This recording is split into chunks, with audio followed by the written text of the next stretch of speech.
You won't believe what was found hidden inside the walls of a quiet suburban home in Ohio in 2018.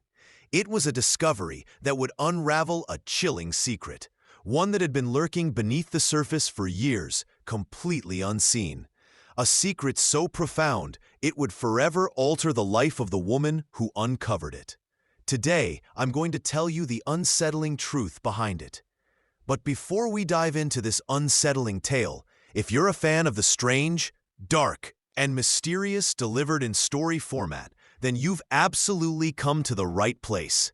Because that's all we do here, and we upload once or twice every week. So, if that sounds like your kind of content, please sneak into the like button's house the day before their wedding and replace their dress shoes with Crocs. Also, please subscribe to our channel and turn on all notifications so you don't miss any of our weekly uploads. All right, let's get into today's story. In the spring of 2018, Sarah Miller, a 32-year-old graphic designer, finally achieved her lifelong dream. She bought her first home. It was a charming, two-story house built in the 1950s, nestled on a tree-lined street in a quiet suburb of Columbus, Ohio. The house had character, with original hardwood floors and a cozy fireplace, and Sarah felt an immediate connection to its history. It also had its quirks: a few creaky floorboards, a drafty window in the living room, and the faint, musty smell of an old house. Sarah didn't mind. She saw it as part of its unique charm, a canvas for her new life.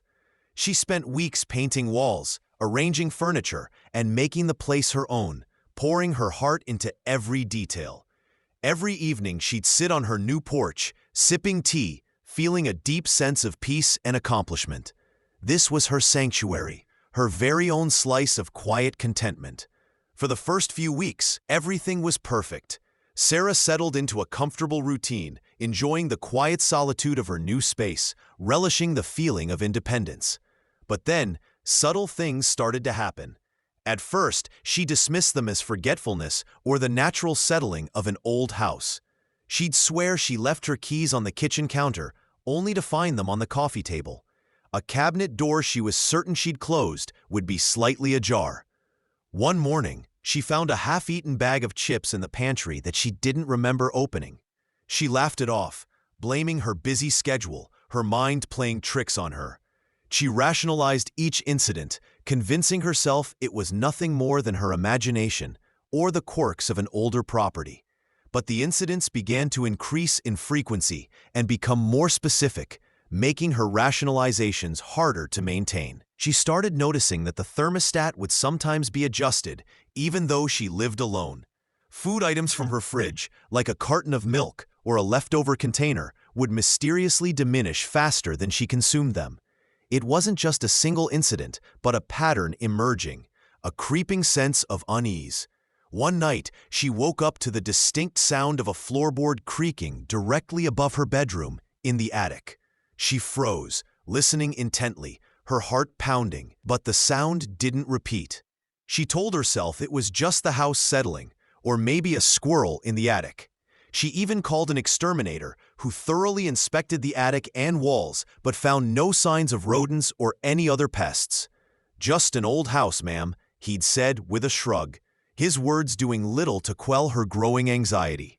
Despite the exterminator's assurances, an unsettling feeling began to creep over Sarah. She started to feel a persistent sense of being watched, a prickling sensation on the back of her neck, even when she was alone in her living room.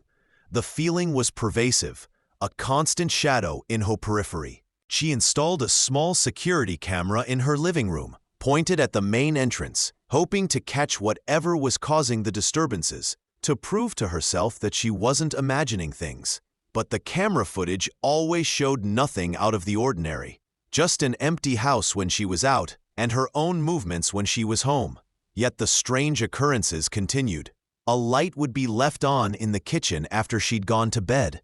A faint, almost imperceptible shuffling sound would echo from the walls late at night. Sarah found herself sleeping with a bedside lamp on, her heart pounding at every creak and groan of the old house. She tried to confide in her friends, but they gently suggested she was stressed from the move, or perhaps just imagining things. "It's an old house, Sarah," they'd say. They make noises. Their well-meaning advice only made her feel more isolated in her growing fear. Then came the night that changed everything.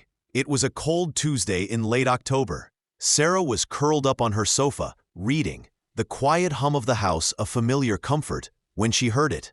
It wasn't a creak, or a groan, or a shuffle. It was a soft, distinct cough, and it came from inside the wall, directly behind her.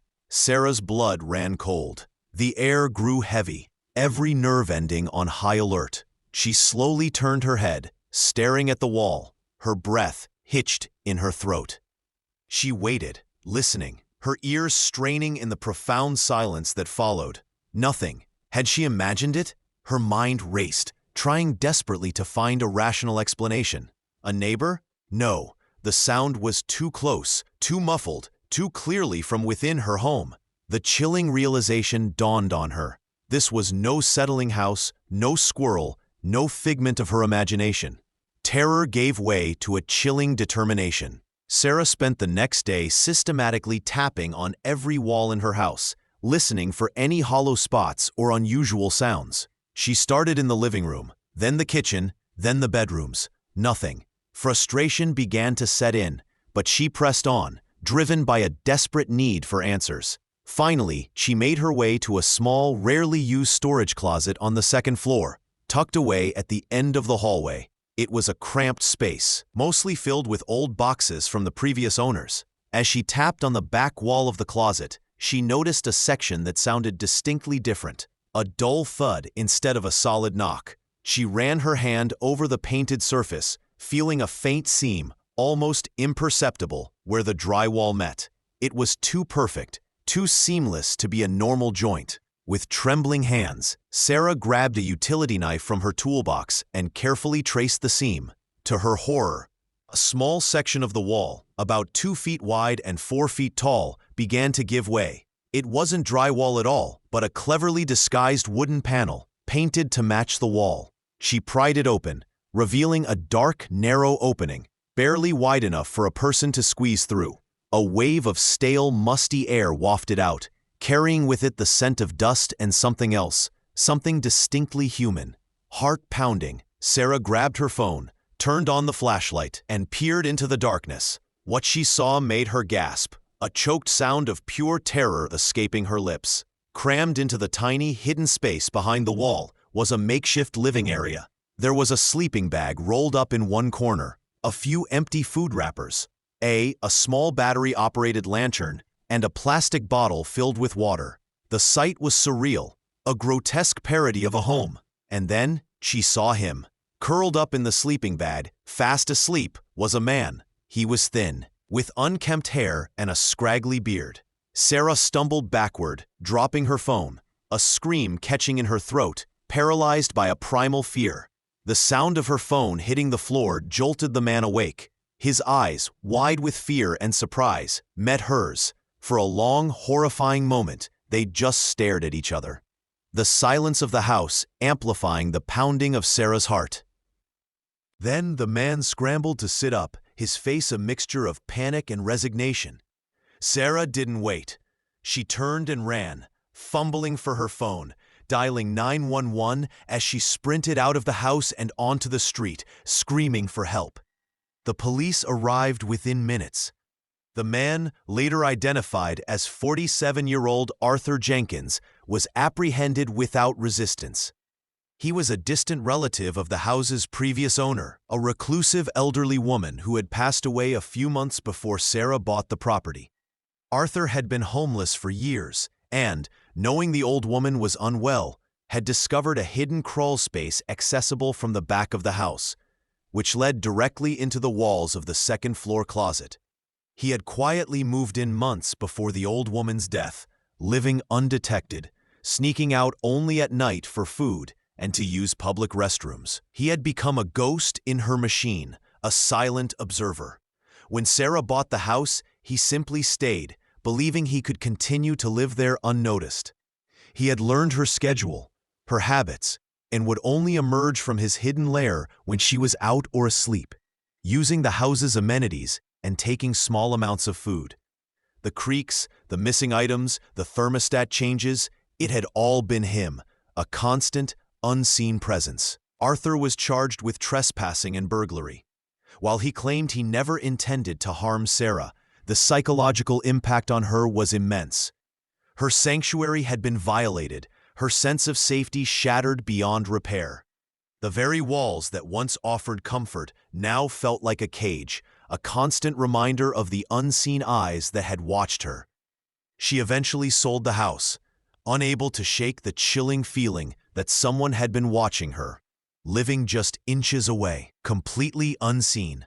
The incident served as a stark reminder of how vulnerable our homes can be and how easily the unseen can exist alongside the seen.